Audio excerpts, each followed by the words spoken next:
All right, so today we're going to talk about the 1031 exchange and how we've been able to help families utilize this amazing tool to create generational wealth. I can take this off? I can take it off, right? Okay, good. I promise not to spit on it. Thanks.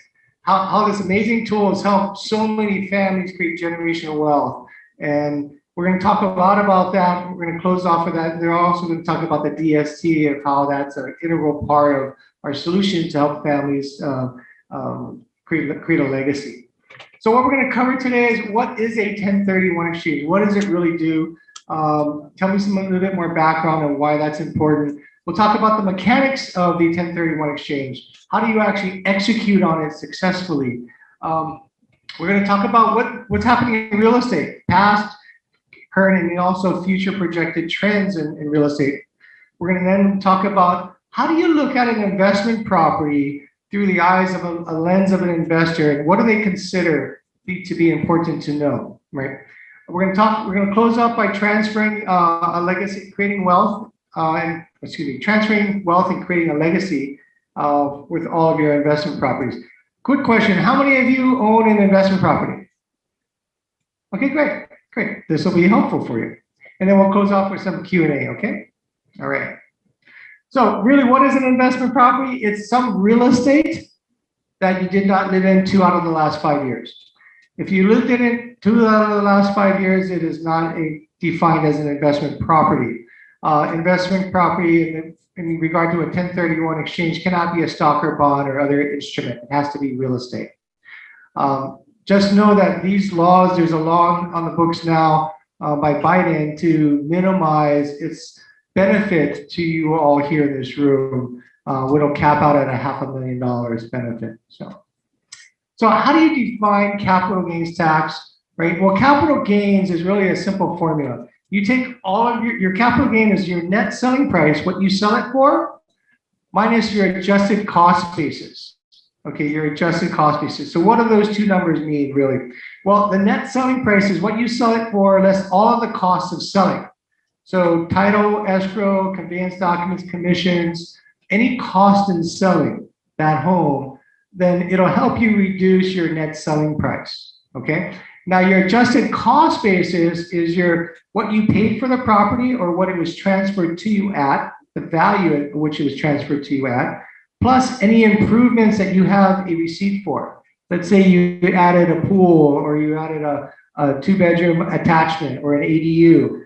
As long as you have receipts for that, the IRS will acknowledge that to be helpful to increase your adjusted cost basis, okay? So pretty simple, right? You take what your net selling price minus your adjusted cost basis will give you your capital gain. Now that's a number.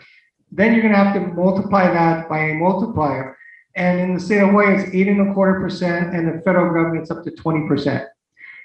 If your adjusted gross income is greater than $400,000, there's an additional 3.8 attachment to that, right, during that tax year. Really important though, you have to apply everything whatever you sell it for into your replacement property. If you touch any of the money, which you can, let's say you sold it at $1 million and you want to buy something at $700,000. You can do that. You can pocket the change, the difference, but know every dollar that you touch on that, it's called boot, and they're going to charge you a tax on that based on these rates and based on your income level as well. So my biggest suggestion is before you ever execute a 1031 exchange or consider selling an investment property, seek the advice of your CPA, because I'm not a CPA, we're not one, right? And ask him one question. If I fail on my 1031 exchange, what's my consequences? Right? You need to learn your tax liability if worst case shows up. And then we're going to ask you for that number. And the reason why we go through this process is you have to understand what pain looks like, right? What your burden will look like. And because when we execute on a 1031 exchange, there are strict timelines that we're going to talk about that there's no grace to, right? The federal government says there's no grace to this, 45 days and 180. We'll talk more about that. We have never failed on a 1031 exchange. We've done I'm thinking about 160 of them by now and growing, and we've never failed on it And we're going to talk about why that is and what makes it so easy for us to execute on. The other thing it can do is it can involve multiple properties. You can sell one and buy 3 or 4. You can sell 3 or 4 and buy 1. Whatever you would like to do, that is possible. Now, when you do with multiples, that gets much more tricky, right? I mean, the most complicated one that we closed last year is where we sold 5 properties in 3 states to buy 1 property here. Yeah, that was pulling your intense all the way here. Yeah, that's tricky. It's possible, it's stressful, and it's tricky. Yeah, so we just have to have a plan in place to execute. That one we executed regularly and it worked well.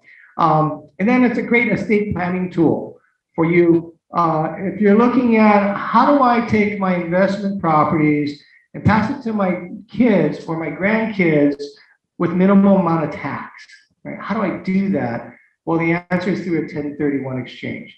And we're going to show you very clear examples of how you can actually use your real estate to help your family out, right? So what is a 1031 exchange? It allows you to defer your capital gains tax only on the sale of an investment property, and as long as you purchase a replacement property within a certain time period, right? And we're going to talk about that in a minute. So again, please talk to your CPA about the penalty of failure. So what is it? They use this term called like kind. Like kind. People get confused about that. They think that if I sell a single family home, I have to buy a single family home. That's not true. You could sell a single family home and buy a condo. You could sell a vacant lot and buy a theater. You could sell an apartment building and buy a DST. You can do those things, right? And it'll defer your capital gains taxes. Now, there's a couple rules along that line. There's a rule called the non-related parties. What that means is I cannot sell my property to my son or my brothers and sisters. Right? They cannot be the buyer of the replacement property, of the relinquished property. Okay? So know that that's the rule, and it has to be in the United States. So the cool thing is now we're helping people all over the country. Keller Williams is the largest real estate company the world's ever seen with 180,000 agents. And we're into this private mastermind group with Gary Keller, and we know all the top players in the country. So we're able to put our clients in the hands of somebody who's very experienced and knows how to do this in many states around the country. And so we've done them. Most common ones were Florida, Texas, Georgia, Tennessee, California, Colorado, Utah, Nevada. Yeah, those are the ones that we've done recently. Any questions so far? Everything okay? Yeah, Tom. Yeah.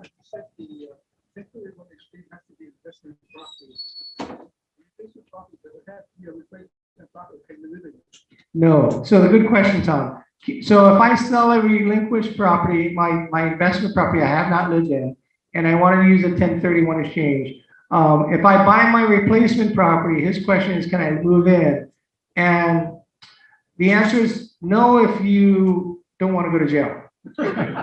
Yeah, there's a wise man once told me this, there's 2 types of people in this world. There's a person that likes to eat well, and there's a person that likes to sleep well.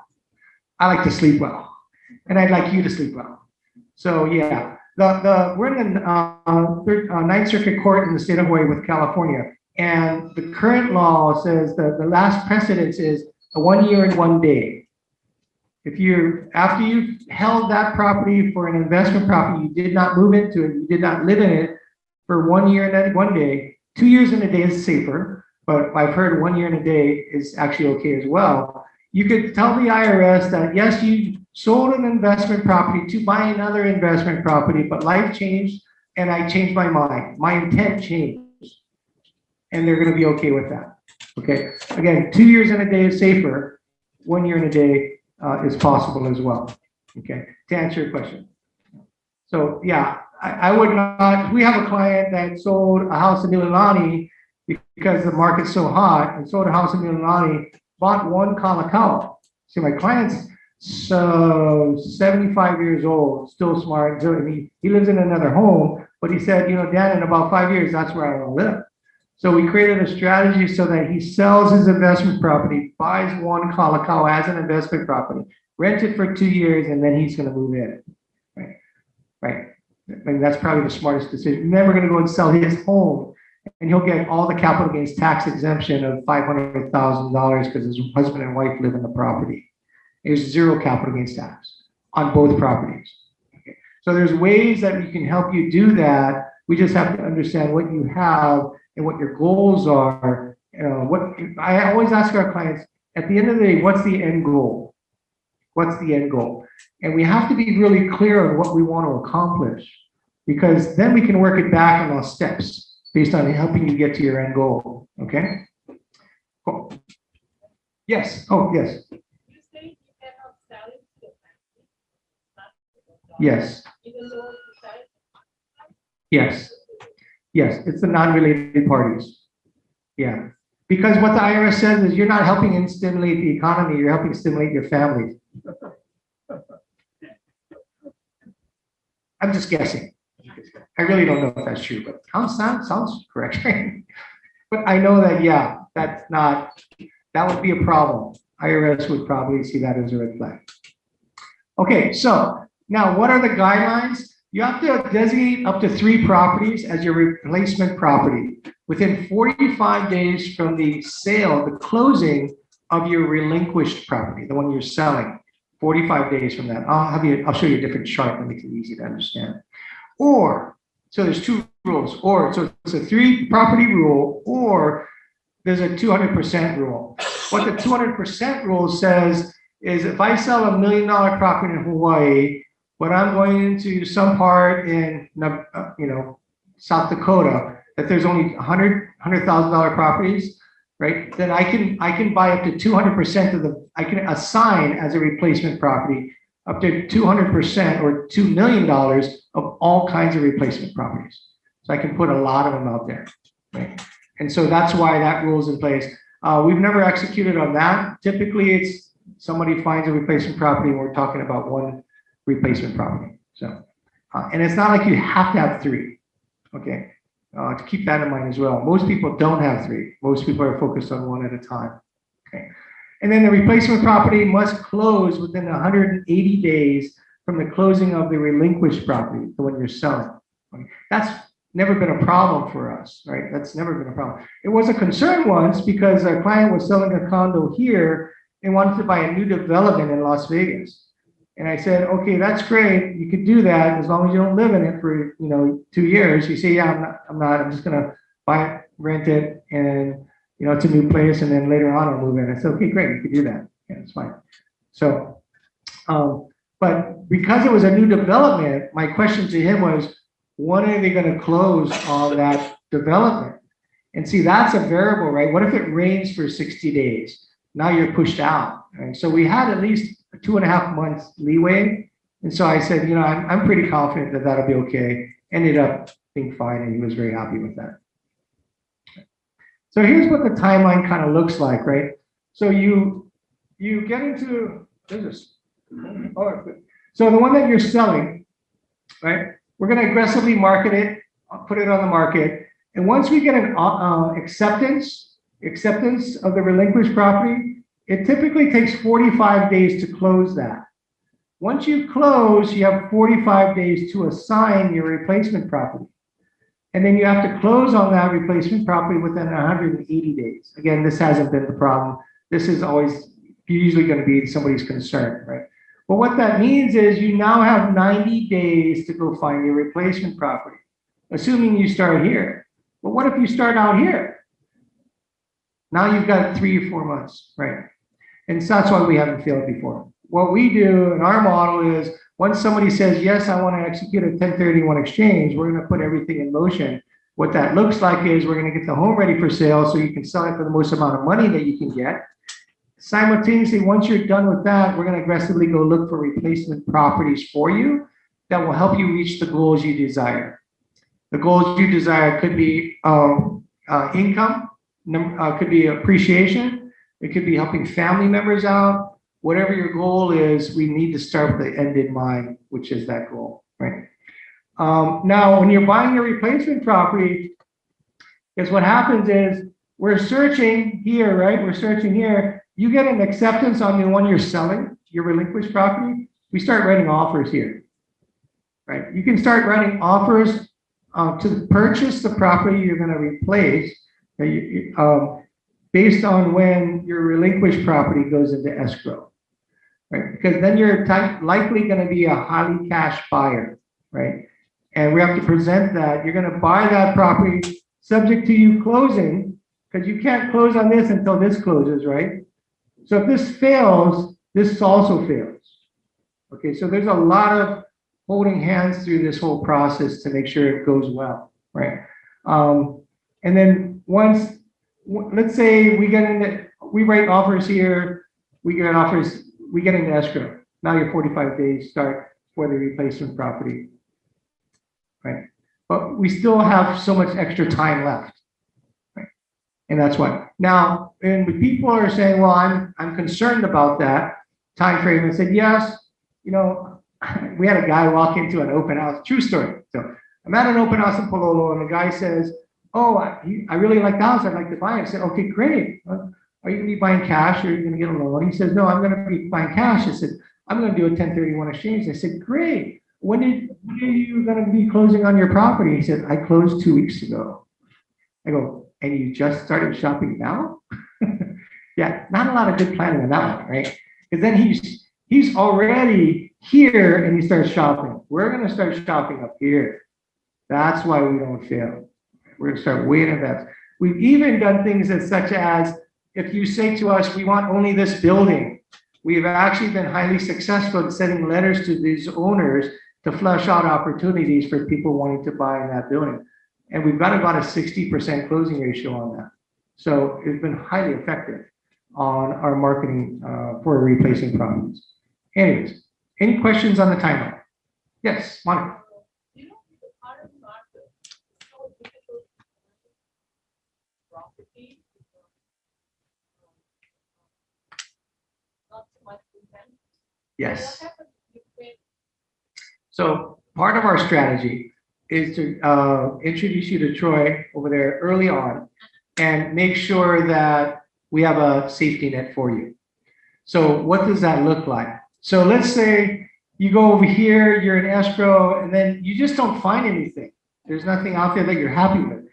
Then what you can do is you can assign a DST as your replacement property. And you're going to hear a lot about that as an amazing solution, in particular for the market we're in today. That, to your point, it's really hard being a buyer today, right? In this market, it's highly competitive. There's not much inventory out there.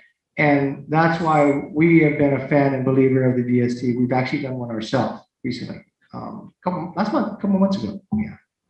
Anyways, because I agree with you, it is tough to be a buyer in today's market. Now, is it a good time to do a 1031 exchange? Well, the answer is yes, if you have a significant amount of equity in your property. Many of our clients, they have no balance on it. It's all paid off, right? You've got a ton of equity that you're sitting on, but you're not tapping that asset, right? You have wealth. We have clients that have millions and millions of dollars of real estate wealth sitting on the shelf that they're not tapping into. And it's not helping their family get to their goals, right? So if you want to upgrade or increase your portfolio, let's say you have 4 or 5 properties, let's say you have 1 or 2, whatever it might be. If you want to increase the return on your asset, if we do it, when we meet with our clients, first thing we do is we gather all your information and we do what we call an asset performance test. Our asset performance test gives us a guideline, and we're going to talk more about that today, of how to measure that asset to see how it's performing relative to other forms of investments, okay?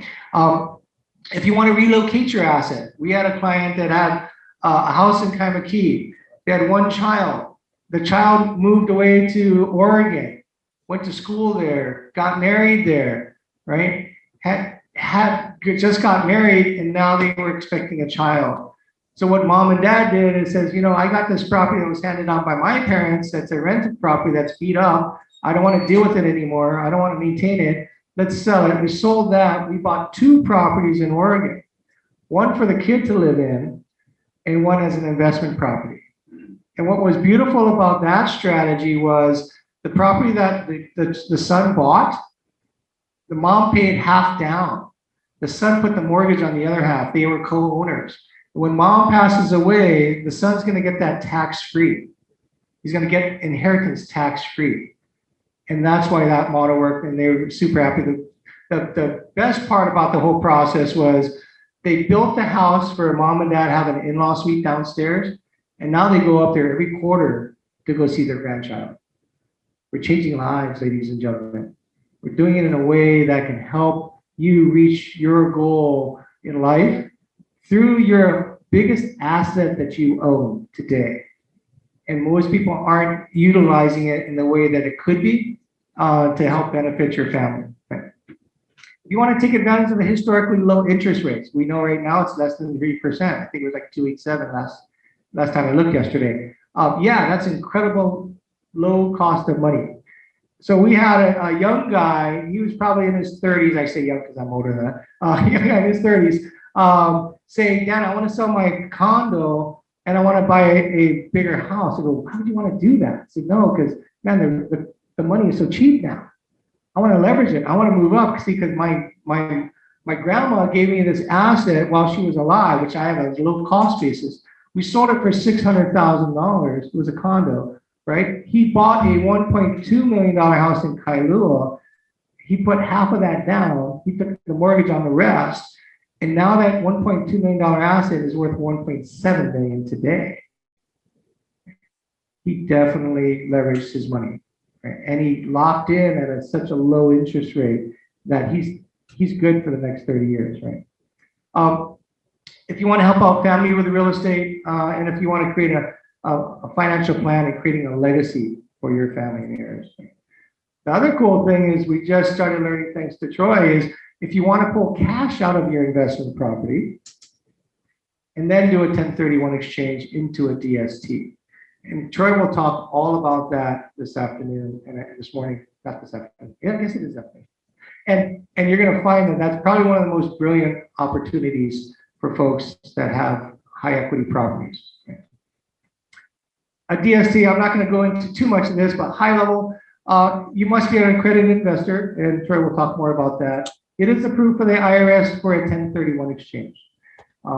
There's no management headaches or problems, right? And it's yielding roughly around 4% still. Yeah, it was 4 to 5%.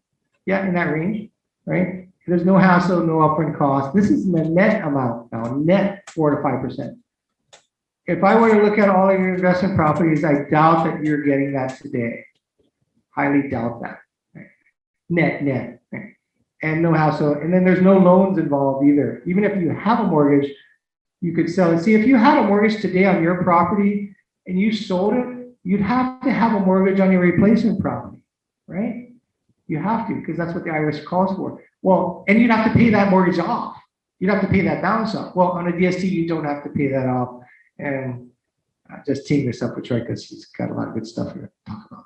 Okay, what's going on with the market? Here's what's happened to the market. If you imagine 1987, the Japanese came in and they started buying up properties, and then there was this little bubble here. It peaked out and took a bit of a drop. It leveled off. Our low point here in the 2000s, 2011, no, 2001 time period, right, was the bottom. And then what happened here? A long 10 years growth period, and it peaked out. And what is that, 2010? What happens after every peak, ladies and gentlemen? We see a bit of a correction, just like this, right? After every peak. What do you think is happening here? This is outrageous. In all of my career, I've never seen anything like it. Real estate has gone up 18% in 12 months. We had a client that bought a home with a VA loan 12 months ago. Zero down, no money into it. She gets the keys to a house. She lives in the house for 12 months. We sell that house. After all fees, she put $80,000 in her pocket. $80,000, and she lived there for free because of the BAH, the military. Isn't that incredible? And she was a champion, and I cheered her on. That was amazing to see that it's possible. It's possible in the market. Now, but what's going to happen here? What do you think is going to happen Well, it happens after every peak. There's going to be a correction. Will it drop through the bottom? Absolutely not. I would put my life on it. It's not going to drop through the bottom. If that happens, we got bigger problems, right? But when was it? 06, 07? When was it? I can't see. Yeah, 06, 07, in this time period. Parts of California, Florida, Nevada, they lost 40, 50, 60% of their values. We lost 7%. So Hawaii is a very insulated environment when it comes to real estate because we have a limited supply. Paul Rubicker said it once really brilliantly, is that we have great DNA. Hawaii has great DNA.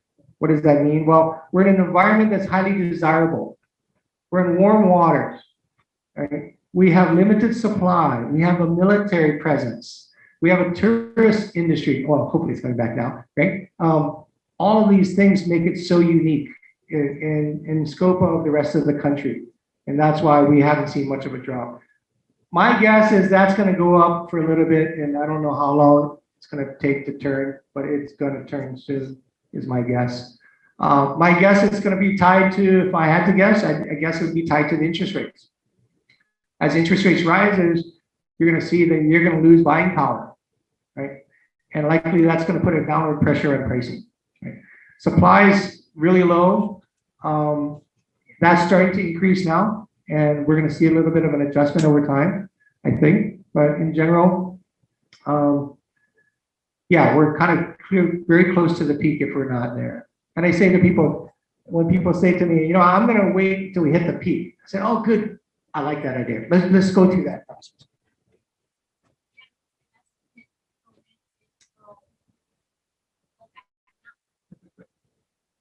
Okay, you tell me when we hit the bottom. Okay, tell me when you yell it loud because I have hard to hear it. Okay, it's gonna go up. It's gonna go down. The only way to know when you hit the bottom is after it passes you. That's the only way to know where the bottom is. So when people say, I'm going to time the market, good luck with that one. Good luck with that one. I wish my crystal ball worked too, but it doesn't work out so well. Yeah. All I can tell you is what happens in cycles typically repeats itself. Look what happened. It's history, right? This is hard data. My guess is, yeah, we're going to have a correction. I don't know when. I wish I knew. But will it drop out to the bottom? No. When people say, I'm going to wait till it goes half price. Yeah, good luck with that one. Right? No, I don't think that's going to happen. Will it drop a little? Maybe. Anyways, any questions on? What is the red line? I'm sorry. The blue line is single family homes. The red line is condominiums. It kind of mimics itself, right? In the cycles. Interestingly enough, though, look what's happened to condos and single family homes. During COVID, nobody wanted to live in a condo. And everybody wanted to consolidate. Families were consolidating. They're still consolidating. So if you have a home that's multi-family, that's the most desirable property today, right? Because you can have two families living together, and that's what's happened now. Now, over the last just 6, maybe even 30 days, we saw an increase in condo market activity. Prices going up again. There's competition for condos that we didn't see 3 months ago. So, we closed, I don't know how many. We have 18 escrows now on the list side and about 14 on the buy side. We have a very good pulse of the market. Very good pulse of the market. Okay, so what happens when the interest rates rise? This is a mathematical formula, very easy to understand. If the interest rate rises by 1%, you basically will lose 11.8% of buying power. 11.8%, right? How does that calculate? So let's say it's 2.85 and then it goes up to 3.85. Right? And you want to keep the payments the same. Well, you can keep the payments the same. The problem is you can't buy the $500,000 property you thought you could buy. You're now only buying $441,000, which is a $59,000 decrease in the buying power that you have, which equates to 11.8% reduction in buying power. You're buying the same home. You get it? You're buying the same home. Nothing's changed except the interest rate and your ability to buy it. And that's why when the interest rates go up again, this is going to impact the world. It has to, right? Because most people are on a fixed, well, they know what this number is. People know how much they can afford every month. That's what they're basing everything on, right? Their income's not going to change that much more, right? But when the interest rate rises, I can afford this, but now I can't afford that, right? So that's the impact of interest rates that are really important to understand as we go through this. Or let's say I want to buy the same property because I can buy the same property, but now I'm paying, oh wait, that didn't come out, 113% more, 113.4% more than I had if my interest rate was lower. Yeah. Anyways. So what's happening? The current trends, interest rates are historically low levels. This is the cheapest cost of money we're going to see probably in our lifetime. I mean, I don't know how much lower it can get from here. Right now, we have a limited amount of new supply, new housing supply.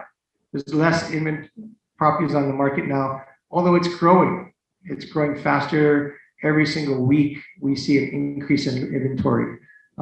What happens when the inventory rises is buyers have more choices. When buyers have more choices, what happens is prices go down. That's kind of how it works, right? So buyers are active while we're really active with the low interest rates. That's what's driving it. And then it's incredible competition. We had a property, our last one was Pacific Heights. We listed for, we got over $250,000 over our list price.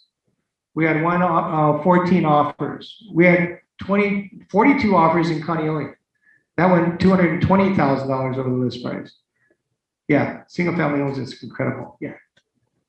Are the new inventory referred to new builds or? No, there's hardly any new builds. I mean, the new construction that's hitting the market is maybe like 12 a month. I mean, when you go to all the new developments, other than Kakako, that's going to open up very soon, Ali. But the other two developments in Coal Ridge and then out in West Side, they're not bringing on enough properties. They're selling them. Those are already sold. If it's built, it's sold. Yeah, that's a challenge. And then what that does is it creates a lot of competition, right? Buyers have to compete. Buyers now are writing in their contract things that they never did before. They're writing that they're going to pay for the termite inspection. They're writing that they're going to pay for the survey. They're writing that they're going to credit the seller money. They're doing things that we never saw before because they got tired of losing.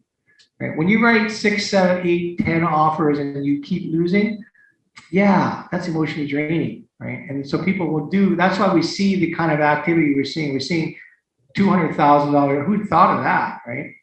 $250,000 over the list price. It's incredible. Right? And yeah, at some point, you're going to see a little bit of a correction in the market. Right?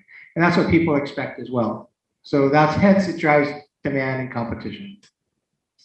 So how well is your investment property performing in today's market? Well, a number of ways we can look at it is one is through the capitalization rate, or called cap rate, and the other is return on investments. We look at it in two different ways, one through cash flow and the other through capital appreciation. Okay, we'll talk a bit about that.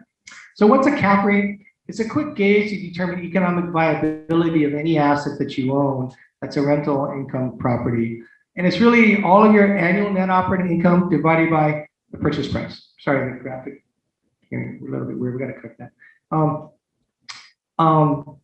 So how do you calculate that? Your annual net operating income is all your income minus all your expenses for the year. So you take your monthly times that by 12. Right? Pretty simple. So let's just say you had $1 million apartment or a structure, a building, right? And you had $50,000 annual net operating income minus your expenses, right? That comes out to a 5% cap rate.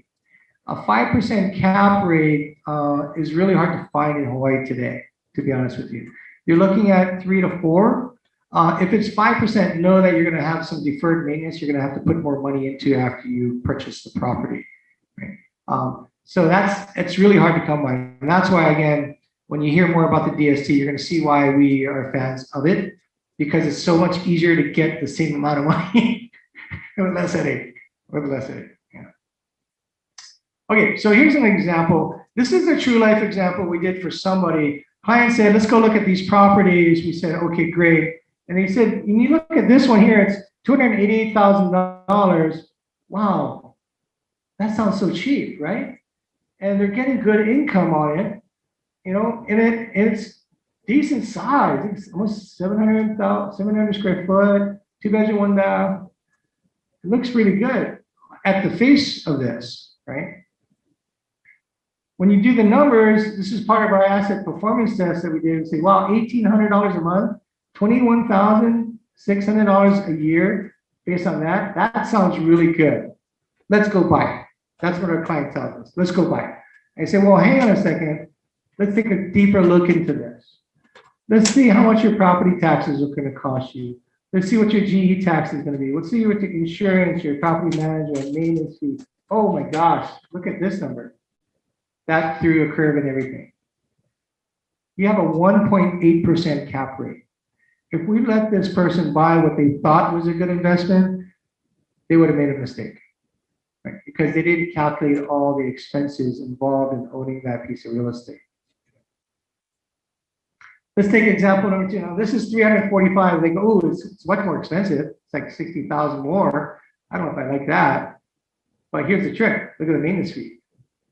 This is a much bigger house, too. Much bigger unit. 3 bedroom, 1 bath. When you look at these numbers, you get from 1,800 to 2,300, right? 27,000 a year. But when you look at the expenses, wow, you're almost at a 5% cap rate. That's a home run to me. Right? Your mortgage payment too as an expense? No, you don't. Cap rate's not indicating of the mortgage rate. Yeah. It's cash. Yeah. So now when you look at the comparable, 1.8 versus 4.9, because you're assuming you're selling all cash, you're buying all cash. And that keeps things equal.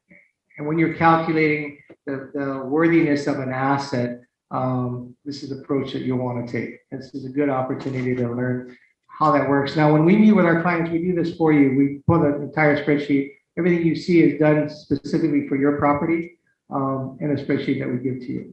The other area is cash flow. Cash flow is important to some people. Honestly, some people not. Right? Some people don't care about cash flow as much. Because they're thinking of future appreciation. Maybe they think they have enough money. Yeah. But some people think it's important. So when we looked at that first place, right, we looked at the 1.8% cap rate, we go, wow, that's not so good. We look at the cash flow and go, oh my gosh, when do I make money? Well, at 65% down, you don't. Right? You don't. You have a negative cash on cash return. So what this is for the amount of cash I put into it, this is all like the total investment of cash that I put into it, right? What is my return, right? My net return. And then these are your numbers here, which is not a good return on your cash. You're better off putting your money under your pillow at this point for that one. Take a look at this second one. We looked at it at a 4.9% cap rate. That's a good sign. Look at this. I can have a positive cash flow, which is 25% down. And then my cash on cash return, I can get up, if I put 60% down, that's all the amount of money I'm putting. I'm putting $217,000 into an investment. I'm going to yield 4.64% on that asset. There aren't very many places that you can put that money, some places that's going to make that kind of return for you. There aren't very many, right? But understanding how the math works matters, right? It really does matter. And we can walk you through the whole process. The other perspective is long-term capital appreciation. What is that? Well, it's future value, right? We had a client that bought a beachfront property. He did an actual reverse 1031 exchange where they bought first and then sold later, because he had an opportunity to buy a beachfront property at a really good price. And a good thing he did, because that thing appreciated through the roof over the next 5 years. Right? We even had another story where a guy did a reverse 1031 exchange. He bought Hawaii Lower Ridge before Hawaii Lower Ridge was being built for dirt, right? He bought that land. Later on, 5 years later, he sold the townhouse in Waikele for the same price. and he just moved his asset to Hawaii. Yeah, quite impressive, right? It is a lot harder to calculate the future. You know, we look at neighborhoods, what we believe will be future increased value, right? In areas that we may want to stay away from. We'll look at the structure. You know, if you're looking at, if you had a choice between a single wall construction home or a hollow tile building, yeah, you want to do hollow tile, right? I mean, things that will help you in the future to minimize maintenance. And then rentability, like who are the tenants? What type of market is this in? When we started buying and investing in real estate as investment properties, we looked at B-tier buildings, which is typically going to be secured buildings, secured parking, right? So that we knew we'd have a professional, somebody who could pay a little bit more money. Right? That was our strategy, and it worked out well for over a decade. Right? And then the demand and desirability of that type of unit.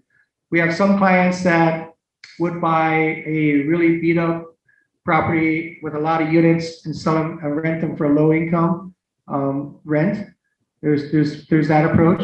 Then there's the upper end side of buying a house like our client did. He bought a house in Kailua, and he had 3 units in. Originally it was one home. He made 3 units out of it, and he brought in I think $7,000 a month. Okay, so why should you consider a 1031 exchange? Does anybody have any concerns about a 1031 exchange? Anybody have any concerns? Okay, I'm running behind schedule here. Okay, let's go. We're wrapping up. So here's a classic example, right? Mom and dad owned, let's say, an apartment building. They had an investment property. They were wise. They bought it when they were, 60s, 70s. They've owned it for a long time. They built wealth.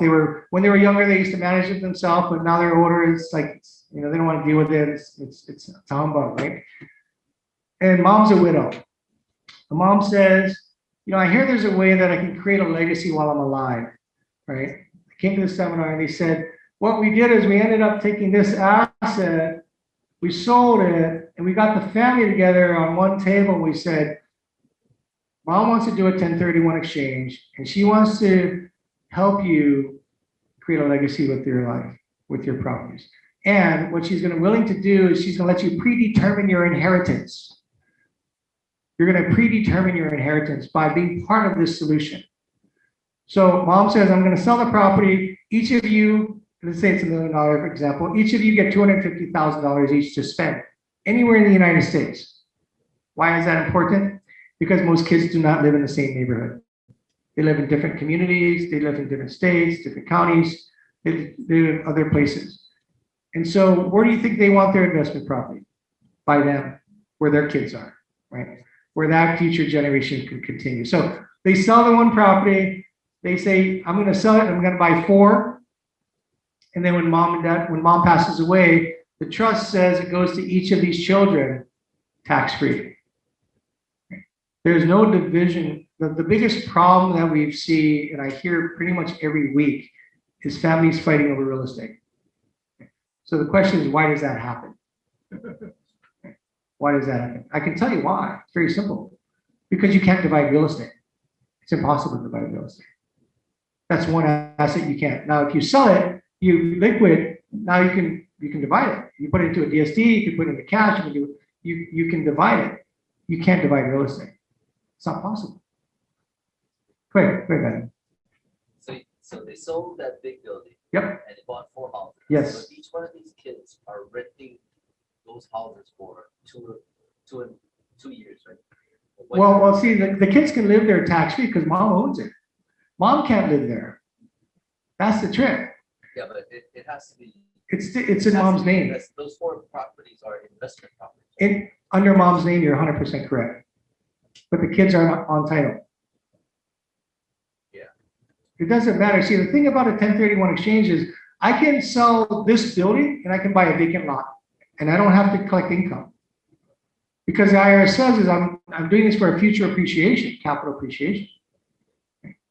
So you don't have to collect income. So what most people do just to cover yourself, right, is you're gonna, let's say you wanted to do that for your son, and your son's gonna live there, you own it, right? And you're the owner. 1031 exchange was fine, it worked out well.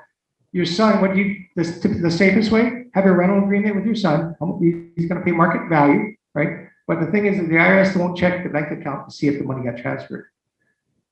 They're looking for intent, right? What is the intent of your 1031 exchange? And it must be for investment purposes, right? And it is an investment because you're not living in it. Said that it's hard to divide real estate, but if it's investment property, you give half to your son, half to your daughter, you can do that. Okay, let's say you give half to your son, half to your daughter. You're gone. Now they own it together. Right. Do they always think alike? What you did is you put your two kids in business together over the most expensive asset that you own. And if they don't think alike, which many don't, see what's going to happen is people say, oh no, my kids, they love each other. They're good. They're best friends. Yeah, right. Today, where's the end in mind? What's the end? Well, the end is for them to own it. That's a bad ending. Because what's going to happen likely is somebody's going to influence their decision. They're going to have a spouse. They're going to have friends. They're going to have different needs. Their life will change, right? They'll have a different perspective. And now they don't think alike anymore, right? And then what happens? Well, one's going to want to sell and the other says, no, I don't want to sell. We agreed not to sell. No, but I say I want to sell. What's going to happen is that one that wants to sell can actually sue the other one to sell. It's called a partition. It's a legal way to get some, nobody can stop you from selling your real estate. Nobody can. Can you do a 1031 without using DST? Yes, you can do a 1031 without a DST. You're selling an investment property you do not live in. You buy another investment property you do not live in. Yeah, you can definitely do that. Okay, wrapping up. A lot of people have asked us the question, what's this complete solution? Well, the Ihara team, we started in real estate 16 years ago. Then we started another company called Senior Move Managers, helping our kupuna downsize transition. Then we also declutter Hawaii because we had many people that weren't moving. They just wanted to declutter. Then we built Stage Hawaii, which is a staging company. We help stage homes, our homes. And then property management firm. We have a couple hundred properties that we manage today. We have a lot of investors that just don't want to manage anymore. We manage that for them. And then Silver Spoons, which is our nonprofit designed to take care of our kupuna at no cost to them. I'm going to wrap up with our mission statement. It's really to honor God by serving others with the highest level of competency, care, and compassion with uncompromised integrity. And I think I went over time, so thank you very much. Troy! Okay, while we make the transition, any questions while we make the transition? No?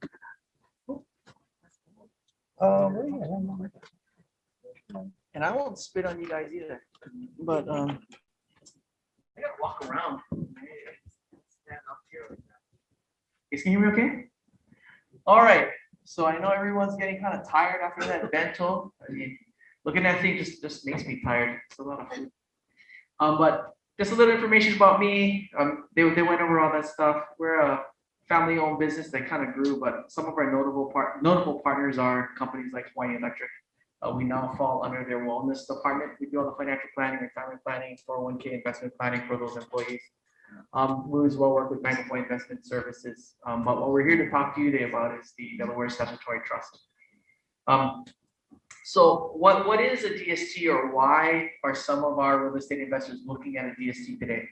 For a lot of the reasons that Dan mentioned earlier. Right now, a lot of investors, as the landlord, because of Hawaii moratoriums and of course COVID, having to deal with what I call the terrible T's, the tenants, the toilets, and the trash. So one of the reasons why a lot of investors are looking at the DST today is that it gets you out of that management responsibility. Which I'm sure when someone calls you, hey, my washer is broken, can you come and fix it? We all love those calls, right? What else?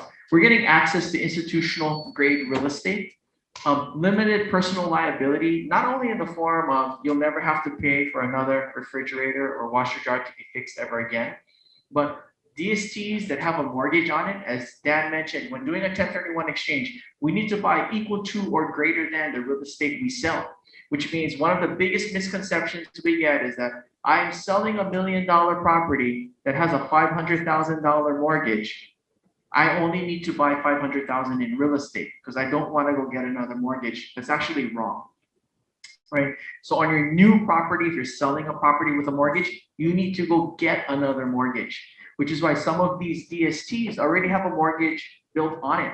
And it comes in the form of a non-recourse loan. What a non-recourse loan means simply is that it's a loan that you're not liable for. And the reason why you're not liable for it is that you don't have to qualify for it. So legally, you cannot be held liable for it, right? So most DSTs come in the form of a non-recourse loan. There's low minimums. 100,000 is the minimum for a DST. So it makes a good, let's say you're selling $1 million property, but the property you fall in love with is on sale for $850,000. What are you going to do with $150,000 in Hawaii? What can you buy for $150,000? A couple parking stalls, a parking stall, storage unit, right? You could 1031 exchange at 150 and change down to the penny into something like a Delaware Statutory Trust, defer 100% of your taxes and get rental income off that 150 now. Great diversification, as Dan mentioned, Hawaii, if you remember the chart, Hawaii is a phenomenal place for a real estate investment to grow your asset, right? But we're not really diversified, in Hawaii. Is owning 3 condos in Kaka'ako diversifying your investment? Not really. So the DST is a great way to diversify your real estate portfolio. It's a great estate planning tool. When we look at estate planning, as Dan mentioned, asset transfer, right? What happens when 3 children inherit one property? You guys ever heard stories about those? One wants to keep it rented, one wants to sell it, right? And the other one wants to live in it and not pay rent, right? We always hear about those things. So with the DST, right, the benefit of that is that it's fractional ownership. So what is fractional ownership? Basically, everyone owns a percentage in this real estate property. So the benefit when transferring those kinds of assets to our beneficiaries is that everyone can do what they want to do with their piece of the pie, not contingent, right, on what the other person wants. So we're not in business with them. Yeah. So the DST is a great way to leave physical, hard real estate behind to our beneficiaries. Now, assuming everything stays the same with our current tax rule, real estate and non-retirement stocks are the 2 asset classes you want to die with. Yeah. It's a huge misconception where, oh, you know what? My kids are not here. I own this real estate. They don't help me manage my property. I'm tired of managing it. I'm going to sell it, pay the tax, and then just give the balance to my kids. That's the worst thing you can do. And the reason being is that real estate and non-retirement stocks come with what we call a step-up in cost basis. And as long as we keep exchanging, or leave our real estate behind for our beneficiaries, they will recognize this step-up in cost basis. And what does that mean?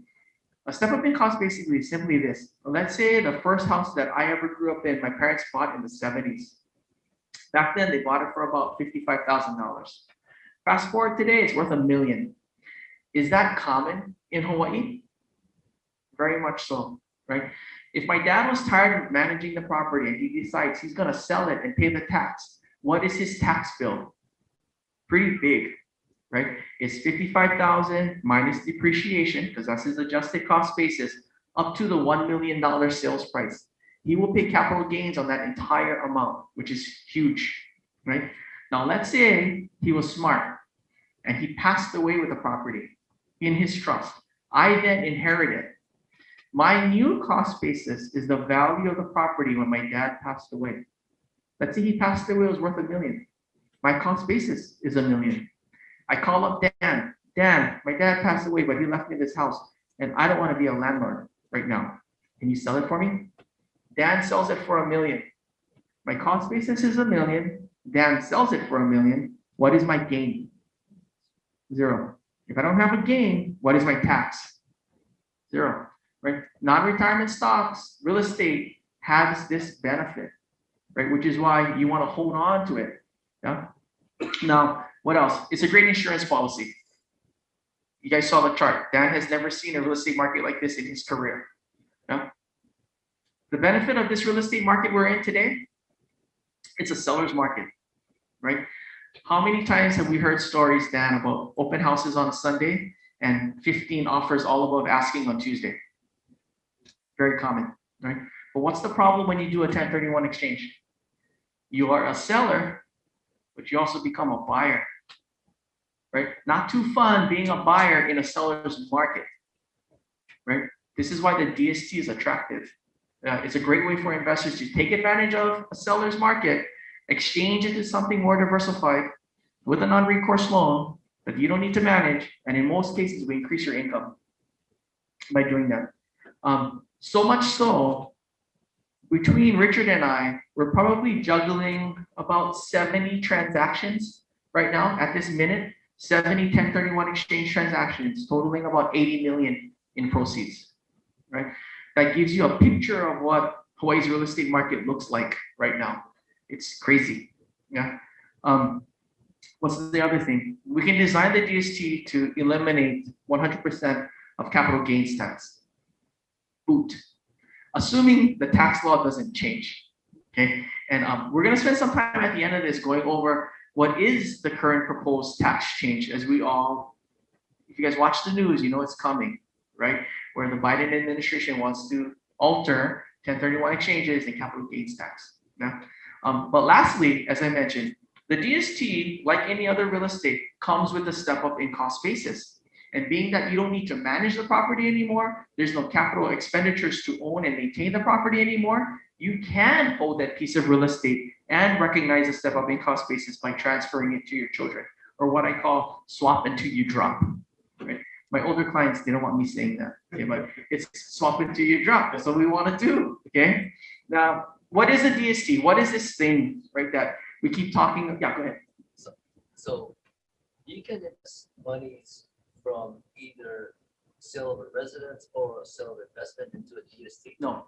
So a 1031 exchange rule only applies to investment property, right? Because that's what is defined as like-kind property. Yeah, like-kind property doesn't mean I'm going to go from a single-family home to a single-family home or a condo to a condo. What like-kind property is defined as is any real estate property that is not your primary residence, right, can be exchanged into another property that is not your primary residence. If you have a property that is your primary residence, there's a different tax rule that applies to that. That's called the Section 121 homeowners exemption, right? You get a 500,000 or 250 exemption for the first single person, 500,000 if you're married, right? Anything above that is treated as capital gains. Now, there is a way you can utilize both tax codes together, right? Because there's an overlap in the law. So the Section 121 is defined as a property that you lived in for 2 out of 5 years. But an investment property is defined as a property that you didn't live in and you've rented for 2 out of 5 years. So what does that mean? There is a possibility that you could have lived in one property and rented it out after, all within a 5-year period, right? So if that's the case, you get to utilize the 121 exemption, 1031 exchange, the balance, defer all the gains, if there is one. When you saw a single family, primary residence and No. went to a DST without a 1031. Was that your question? Yeah, I was wondering, the proceeds from a resident. After paying your tax, if any, can you invest in a DST? Yeah. Yes. You can put cash inside, but we don't normally recommend it. There are other investments out there for cash in the real estate space that might pay you more income, that has liquidity, you can liquidate once a month, better diversification, right? So we can talk offline if you want, right? So what is a DST? I always like to use the phrase, necessity is the mother of invention, right? And the first version of the DST was in the form of what we call the tenants in common. How many of you have ever heard of the tenants in common structure? Mostly everyone, right? And what a tenants in common structure is basically, if you own a property now joint with somebody, you're tenants in common, right? Or you might be tenants by the entirety, right? Very similar, yeah? So tenants in common was basically, it allows for up to 35 investors to pool their money together. And the most common reason why 35 investors would pool their money together is they want to buy bigger and better property. right? But what was some of the drawbacks with a tenants in common? Well, first of all, everyone needs to qualify for financing, which means that everyone is liable for financing. So try coordinating 35 people for financing, especially in this market when all banks are slammed with refinances and new home purchases. Pretty tough, right? But number two, and probably the worst drawback of a tenants in common, is you need unanimous decision. Right? Can you imagine 35 people agreeing to something? Right? It's hard enough to get 3. Right? Now, the reason why the number is 35 and not 36 is that if it was 36, it would be a registered security or a registered investment that needs to be filed with the SEC. So can you imagine the hoops and hurdles and guidelines and restrictions that this investment would have to go through to be filed with the SEC? They just don't want to deal with it. So they kept tenants in common only to 35. In 2004, the IRS figured out they needed to be a better way. An Internal Revenue Code 2004-86 was born, and that is the Delaware Statutory Trust. The IRS recognizes a DST as like-kind property, therefore qualifying for a 1031 exchange. So what is a DST? A DST is a way for 500 investors to pool their money together with the intent to buy bigger and better property. Now, can you imagine what we can buy with 500 investors pooling their money together? We can buy something like an Amazon distribution center in Thornton, Colorado, which we did last year for $75 million. Right? We signed Amazon to a 15-year lease and we increased our rent on them 2% a year for the next 15 years. Right? They pay for the property tax, maintenance of the building, and insurance. They just pay us a rental check. Yeah. Now we can buy much bigger and better properties. Companies like ESPN, AT&T, Verizon, Zurich Insurance, their US national headquarters for those companies actually sit in a DST today. What are some of the benefits? We talked about the non-recourse loan, and I'm going to show you some creative ways on how we can utilize that. But better yet, there's no voting rights, which means that the property is managed for the best interest of all investors, not just one.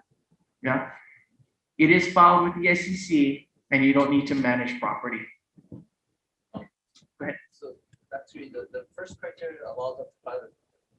Is that criteria maximum amounts or minimum amounts? Minimum amounts. Okay, so to be an accredited investor, you need to have 200,000 a year in income if you're single, or 300 if you're married for the last 2 years, or $1 million net worth. Yeah, for Hawaii people, it's usually most people qualify for the $1 million net worth in Hawaii. Yeah. Most real estate properties might be 70% if not all of that. Yeah. Did I answer your question? Okay. Now we talked about diversification, right? We can invest in things like healthcare, student housing, multifamily, right? Blue chip office or industrial, like we talked about, those ESPNs, AT&T, Amazon distribution centers. But we can not only diversify by asset type, we can diversify geographically now. Our average appreciation is, income that Dan mentioned is about 4 to 5%. Yeah. And we look for a target appreciation of about 3 to 5% a year. One of the other benefits of the DST is the taxation benefit. You know, real estate comes with tax benefits when you transfer, like we talked about, the step up in cost basis.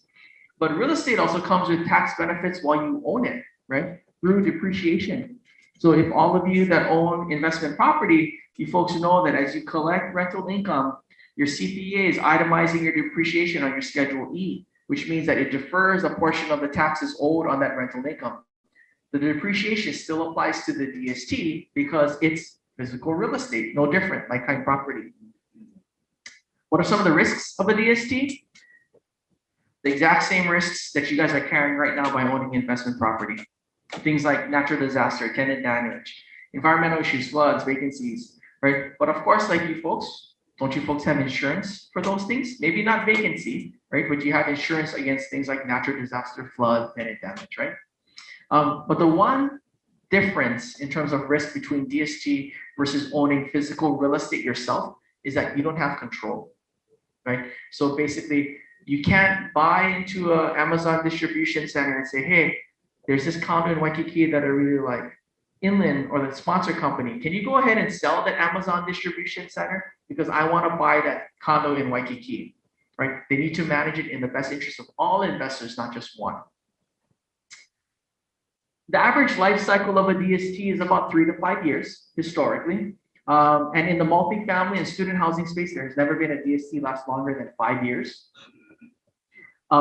The other benefit of the DST is the profits. So our intent of every DST is to be sold at a profit. And what happens is at the end of the sale, we distribute 100% of the profits and the reserve fund to all investors, proportionate on what their percentage of ownership is. And when a DST is sold, we got about, depending on the DST, 4 to 6 months notice in advance, right? Why is that important? Because you probably want a 1031 exchange again. That's so we can swap until we drop, keep deferring those taxes. So we have more than enough time to figure out what we're going to do. Because like in this current transaction of going of physical real estate into a DST, when the DST sells off, you can also go from DST back to a condo in Waikiki, right? Because you're going to go from like-kind property to like-kind property. Now, what are some examples of how we've actually used the Delaware Statutory Trust, right? And some interesting ways that you might think it might help you. Well, in this example, we had a client, and I'm going to call her Miss Democrat because this happened when Donald Trump was president, okay? And she sold an investment property for $6.75 million. And the reason why she sold that property was because it was an apartment building that was aging, and she came down with it. She had cancer, and she wanted to get a property that was easier for her daughter to manage. She wanted something newer, something smaller that wouldn't have major repair and upkeep like the old one was going to have soon. She had a cost basis of $3 million because she bought it back in 1998. She had $1 million mortgage, and she was getting about $130,000 a year in rental income.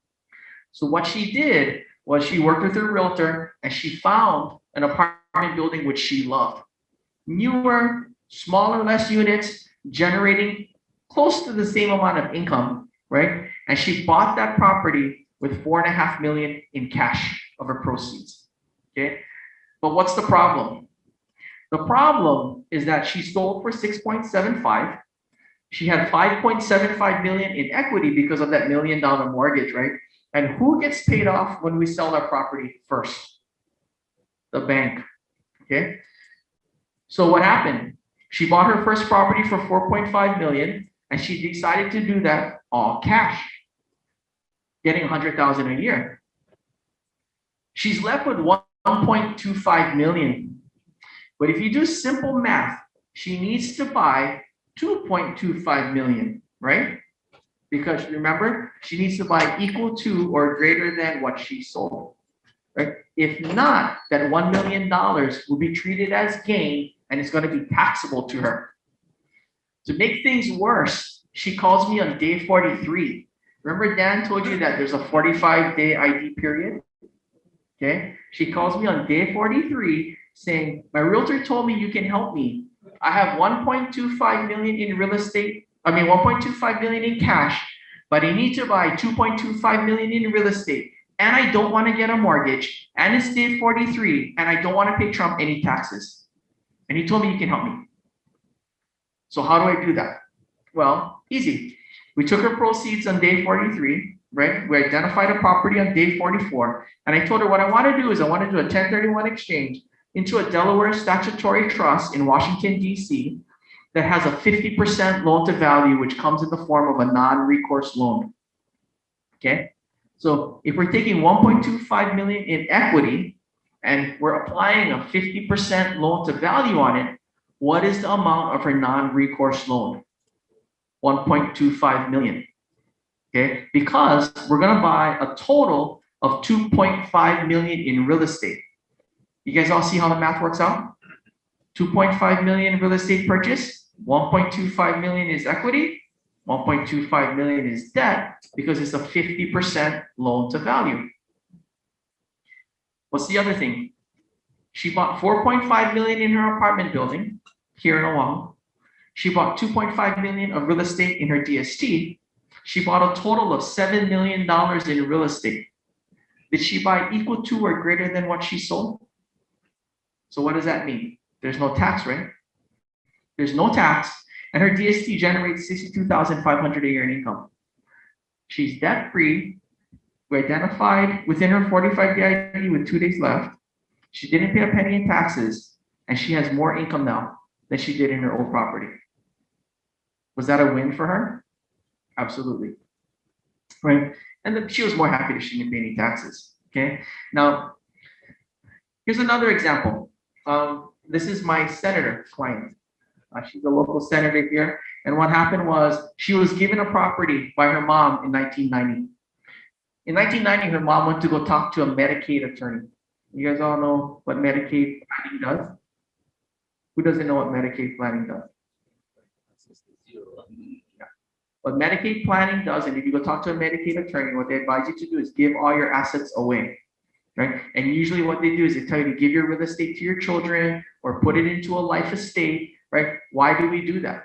So we can qualify for Medicaid, and if we ended up in care, they don't put a lien on our house, okay? So this is the house that my client grew up in, right? And she was gifted the property in 1990, which her mom bought in 1950 for $30,000. It's up in St. Louis Heights, okay?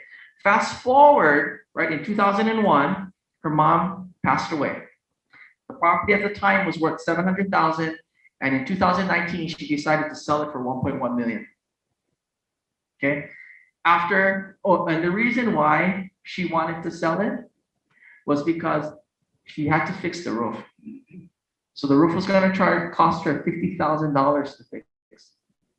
Okay, and because she took a home equity line on the property to buy her condo in Kaka'aku, which she lives in today, she was netting out $200 a month in net rental income after paying off her home equity line.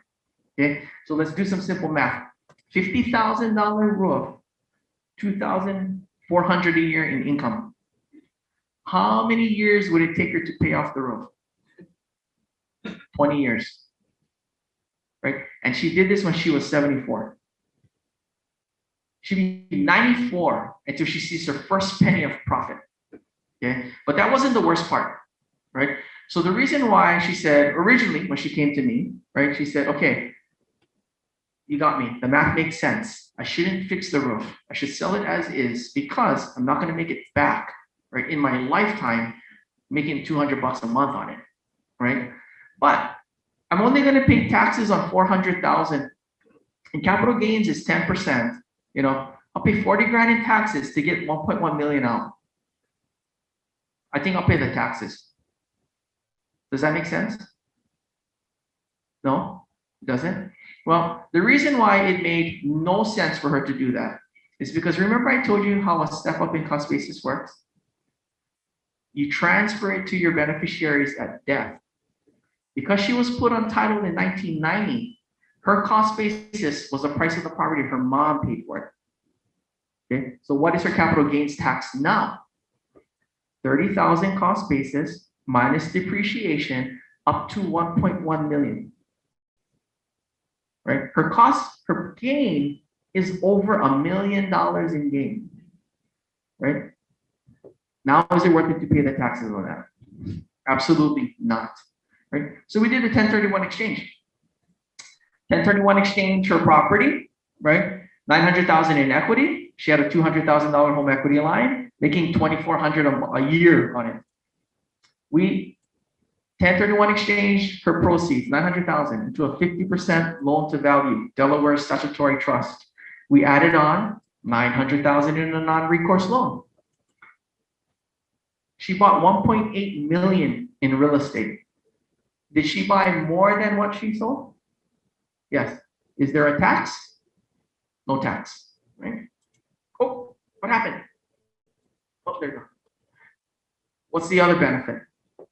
Her income went from $2,400 a year to $45,000 a year net after all expenses, right? Not to mention, you don't need to pay state of Hawaii general excise tax on these things anymore. How many of you love paying state of Hawaii general excise tax every month? Good fun, yeah? Don't need to do that anymore in this investment, okay? Now, here's another one. In this example, we figured out a creative way to access our built-in gains. Yeah. Because unless you do it this way, there's no other way you can access your equity or gains in your property without paying taxes. Any dollar you take out at closing is 100% taxable. Okay, so what we did in this example is my client bought a property from his parents. It was an apartment building. Similar Medicaid planning. Instead, he actually bought it from his parents. He bought it for $100,000 in 1998. Fast forward today, it's worth $2.8 million. It provides great income for him. And what he wanted to do was sell the property, take out $400,000 at closing, and go buy a property in Las Vegas for his daughter, because the daughter's going to go to UNLV. So he said, instead of paying for a dorm, let her live in our house that we're going to buy, and then we can go visit her over there too. Currently, he's getting $74,000 a year in rental income. So his mom thought she was smart and did the same thing in the prior year. Except when she did that and she took out $400,000 at closing of selling her apartment building, she came up with a $150,000 tax bill. And at first he told me he thinks the CPA screwed up. And then how can that be? That they're going to pay $150,000 in taxes. I thought capital gains tax is only 10%. But they forget about the depreciation recapture, right? Depreciation recapture is taxed at 25%. So remember we said depreciation is a good tax benefit because it defers your taxes. It's not tax-free, right? So you defer it, all these benefits, and then you pay it at a higher rate. They charge you 25% if you take money out, okay? So that changed his game plan. He said, look, I was gonna sell that property and do this, I'm not gonna do it anymore, because I'm not gonna pay $150,000 in taxes. So I said, okay, what if I showed you a way that I can buy your property with tax-free dollars in Vegas, right? And the reason why he wanted to get a higher cost basis on his Vegas property is because when his daughter graduates college, he wants to sell the house. And he's thinking, if I can buy it cash now, in 5 years when my daughter graduates, there should be little gain in there. I'm not going to get whacked with huge taxes. Whereas if he 1031 exchange the portion of the proceeds into the Vegas property, he carries over his cost basis to the Vegas property, right? He sells his Vegas property for 400 grand, he's still going to pay 150,000 in taxes. And what he wanted to do was he wanted to use the sale after his Vegas property, off his Vegas property, to pay off his primary mortgage. Because he figured, if I no longer have a mortgage, my daughter is finished with college, I can retire. I don't need to work anymore, okay? So what happened? Well, we told him, okay, we're gonna take your $2.8 million property, and before we list it, I want you to take out a home equity line of $800,000, right? So of course we have to go get appraisal for this, but right now, right, there's banks out there lending home equity lines on investment properties, $400,000, right? Up to 60% loan to value, no appraisal, no cost, no fees, no anything, right? 2% fixed for 2 years. Yeah. So in this case, we needed 800,000. So what do? Open up the home equity line of credit, okay? And then I tell them, all right, max out the line. Take out the 800,000 from the home equity line. What am I going to do with it? Go buy your property in Vegas and pay off your mortgage. So he bought his property in Vegas for 400,000 and he's debt free. Now what? How Dan sell your property, right? So Dan goes out, sells his property. Dan sells it for 2.8 million. But who gets paid off first? The bank, right?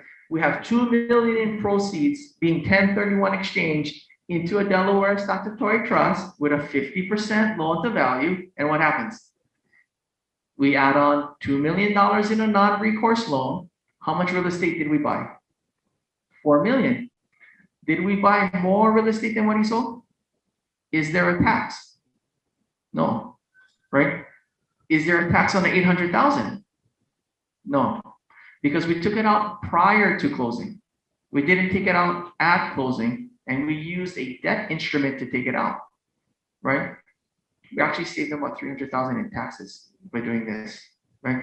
Not to mention, we took his income from 74,000 a year to 100,000 a year. Increased his income, pay off his primary mortgage, and buy his house in Vegas, and get more income, and not pay a penny in tax on any of it, right? Sadly, he bought the place in Vegas, but the daughter didn't end up going UNLV because of COVID. But his property values have shot up this year and last year, right? Vegas is going off the hook, just like it is here, right? So it's a win for him. Yeah, it's still a win, okay? So just to recap, there's many different, I just showed you 3 examples, right? And obviously we have hundreds of different scenarios that we would sit down and discuss with you to see if a DST would fit your needs, right? It's not for everybody, you know? However, in the right situation, as you've seen, we can do very creative things that can help you, you know, either increase your income, you know, eliminate your mortgage, right?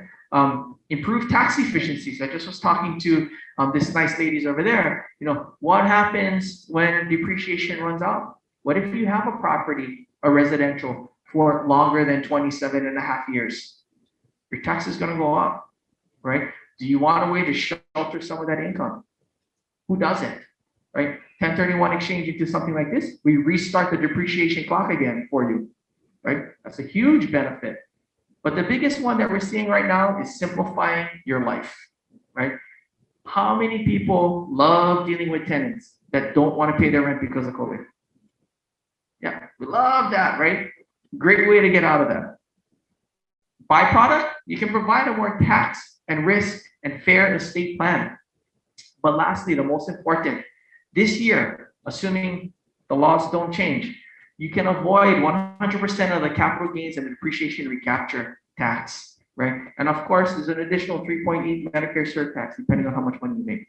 Okay? Now that's this year, right? So what's happening, right? What is this thing that I hear under these new tax rules, things are going to change, and what is that all about? And I know this is super wordy, okay? But I just don't want to misspeak. So basically what's proposed to change is they're going to cap the number of gains or the dollars of gains you can defer in a year, okay? So if you're single, when you do a 1031 exchange, they're going to cap your gain to 500,000 if you're single, 1 million if you're married, one time a year. Now, why is that a problem? There's many real estate properties here that have more than a $1 million gain if you're married, right? And if you're single, definitely properties here with more than 500,000. Okay. Now, currently, the current tax rate, if you make less than 40,000, there's no capital gains in the federal. You believe that? Capital gains rate is 0. But I argue, how many people own investment property that make less than 40,000 a year? Probably. Yes. Or just Gross. Right? How many people make less than 40,000 a year and own investment properties? Probably no one. Right? So it doesn't really, the 0 doesn't really apply to anyone. But the 15% usually applies to most, right? And if you make more than 440, it's 20%, okay? The proposed new federal capital gains tax rate is 39.6%. Almost double the highest rate. Definitely more than double for most people, right? Depreciation recapture currently is 25%, right? But under the new rule, that's probably gonna go away, right? Because why, have you ever heard of the IRS giving you a tax savings for a tax benefit? No, right? They're not going to charge you a lesser rate for deferring your taxes. They're probably going to just be like the state of Hawaii. What the state of Hawaii does is they take your cost basis, they minus the depreciation, that's your new cost basis. From your new cost basis to your sales price, that's 100% gain, taxed at 7.25%. The federal will probably do the same thing, right? This is what you paid for it, minus your depreciation from your adjusted cost basis, all the way to your sales price, 39.6%. Okay. Then when you look at Hawaii residents, because we all know Hawaii residents, we pay one of the highest taxes in the nation. You guys all believe that, right? Okay. For Hawaii residents, if this law passes, 50.65% long-term capital gains. It's more than half of your gains is going to be taxed, or it's going to go to pay taxes. Okay. Now, here's the worst part.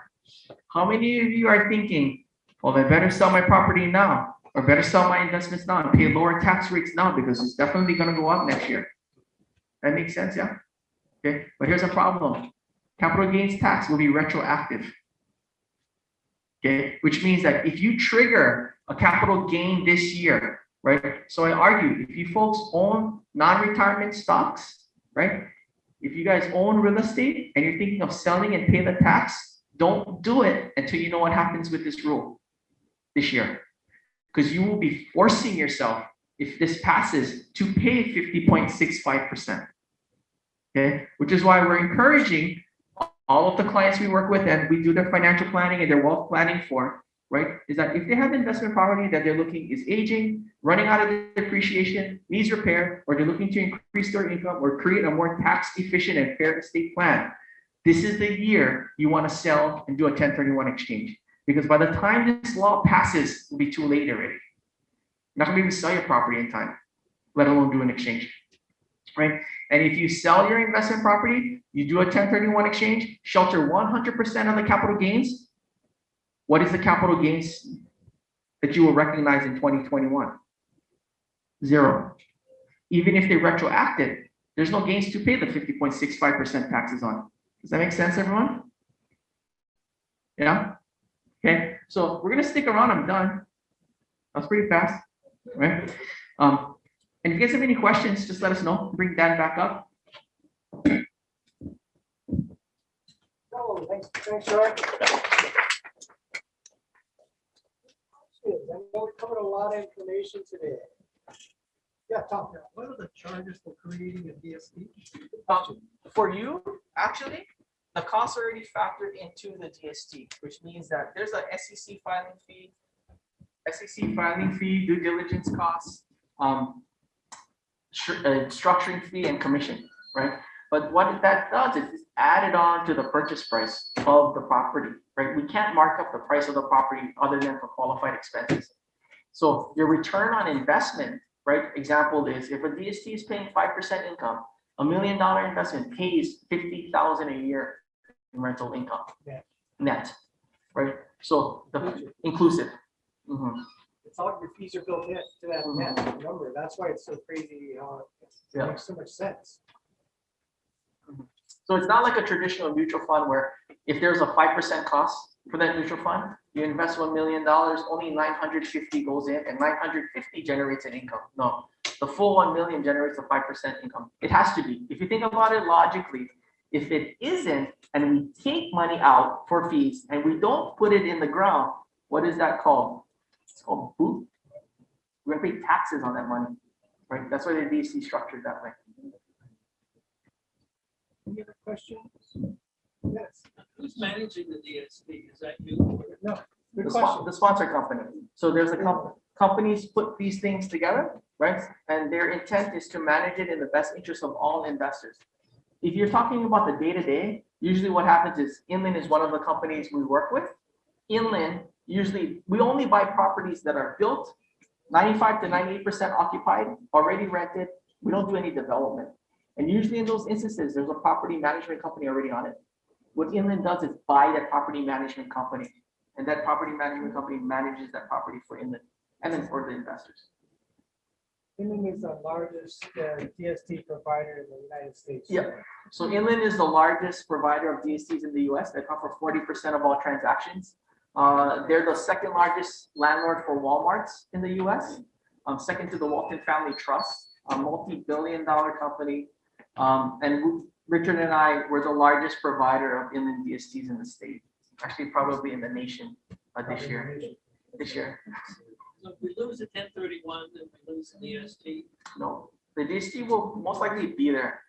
It will be, well, we're not losing the 1031, right? We're just changing it. Depends on how you look at it. I guess. Yeah, we're just restructuring the benefits. And I forgot to mention, previously when the original proposal came back that the administration wanted to abolish the 1031 exchange and abolish the step-up income